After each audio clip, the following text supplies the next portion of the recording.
आज 2 दिन से हम लोग धरना पर बैठे हुए हैं। जैसा कि आपको वहाँ धरना स्थल पे आप आए थे, वहाँ दिखाए आपको।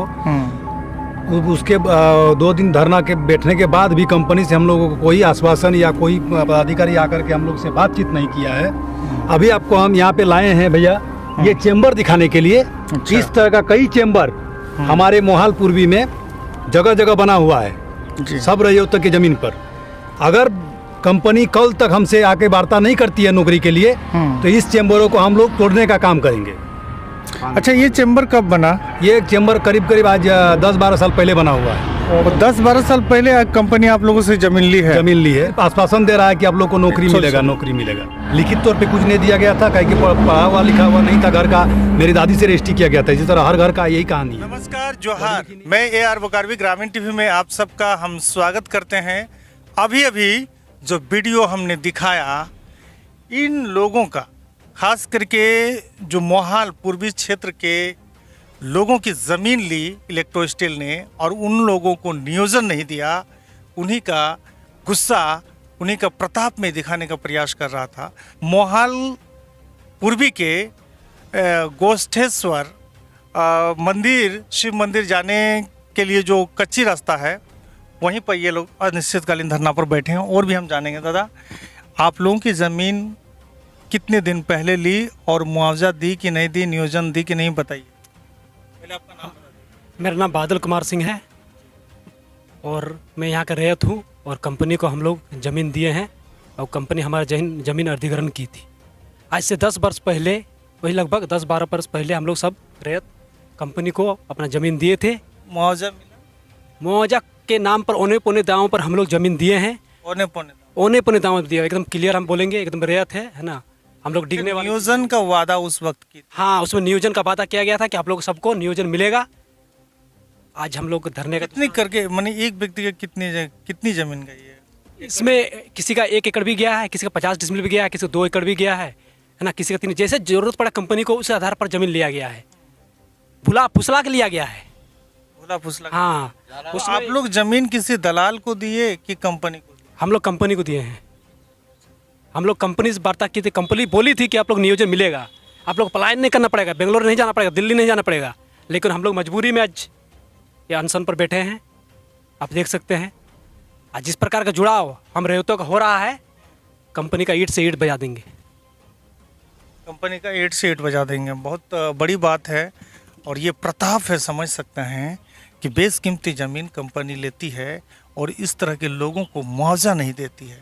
जबकि इन लोगों का गंभीर आरोप ये है कि हम लोग रोजी रोटी के लिए तरस रहे हैं और बाहर से लोगों को लाकर यहाँ नौकरियाँ दी जा रही है। तो ये भी शर्म की बात है। कंपनी के जो भी आला अधिकारी हमें देख रहे हैं, मैं उनसे कहना चाहूँगा, और जो भी प्रशासन के लोग भी हमें देख रहे हैं। जी, आपका नाम क्या होगा? मेरा नाम सुदामा सिंह है और कल सुबह से हम लोग धरना में बैठे हैं, लेकिन अभी तक कोई भी प्रबंधन या प्रशासनिक पदाधिकारी हम लोग का सुध लेने नहीं आया है। और जो लोकल OP है, वहाँ के पदाधिकारी फ़ोन पे बात किए, लेकिन वो आए नहीं हैं। क्या बात किया?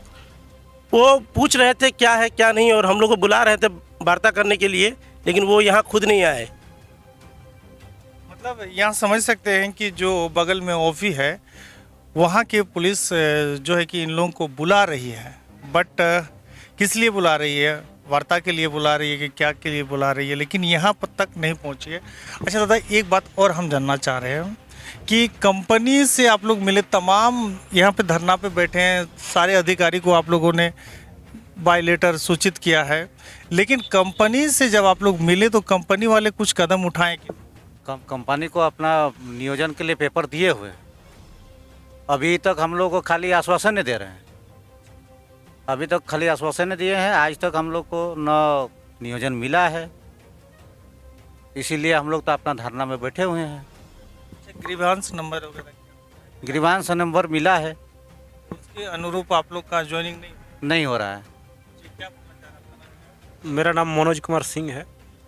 पिछला साल कंपनी सभी रैयतों से आवेदन लिया था और उसमें ग्रीवांस नंबर भी सबको दिया गया है, लेकिन लगभग 1 साल पार हो गया है। 1 साल तो कंपनी आजकल जब हम लोग जा रहे हैं तो सिर्फ आश्वासन ही दिया जा रहा है और आजकल कर रहा है, लेकिन कोई सुनवाई नहीं कर। कंपनी इन लोगों से पेपर हासिल की है, ग्रीवांस नंबर दिया है, और उसके साथ में जब भी ये लोग मिलने जाते हैं तो आश्वासन पे आश्वासन मिल रहा है।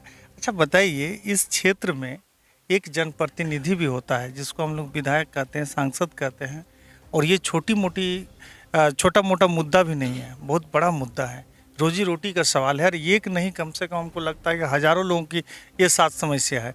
तो ये नेता लोगों से आप लोग कभी नहीं बोले? अब बड़ी शिद्दत से आप लोग वोट देते हैं टाइम पर, आने वाले समय में चुनाव है, अभी तो मिलने से हो सकता है कि आप लोग का काम करवा दें। हम सभी रैयत भाइयों के द्वारा जनप्रतिनिधि, जितने भी जनप्रतिनिधि विधायक हैं, सांसद हैं, सबके पास हम लोग गए थे।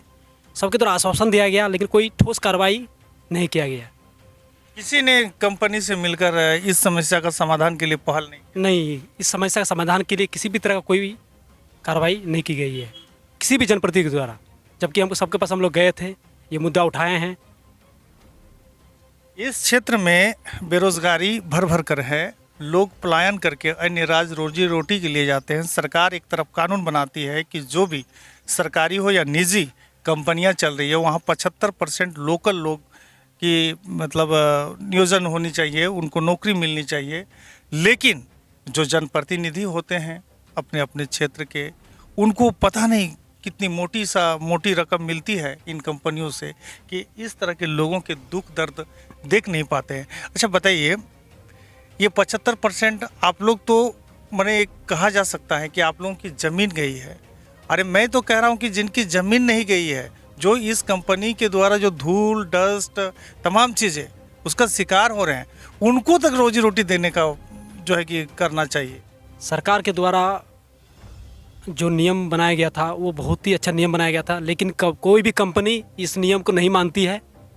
ना प्रशासन की तरफ से कोई डाटा मांगा जाता है कंपनी की तरफ से कि कितना रैयत काम कर रहा है। रैयत का अवस्था जो है पहले जैसा का तसी है। बाहरी लोग नौकरी कर रहे हैं, रैयत बेचारे पलायन कर रहे हैं। तो ग्रामीण टीवी तमाम प्रशासन से, तमाम इलेक्ट्रो स्टील के अधिकारी से गुजारिश करती है कि इन भाइयों की अपनी समस्या है। ये लोग महज यूं ही बैठे हुए नहीं हैं, इनके बाप दादाओं की ज़मीन गई है और पौने दाम पर इन लोगों का कहना है कि हमारी ज़मीन हमने दी है, नियोजन के लिए दी है, रोजी रोटी के लिए दी है, और इस समस्या का समाधान जितना जल्द हो सके, चाहे कोई भी जनप्रतिनिधि क्यों ना देख रहे हो, आज इनके साथ आप नहीं तो कल शायद, हमको नहीं लगता है कि ये लोग आपको साथ देंगे। फिलहाल लेते हैं आप लोगों से विदा। जय झारखंड, जोहार झारखंड।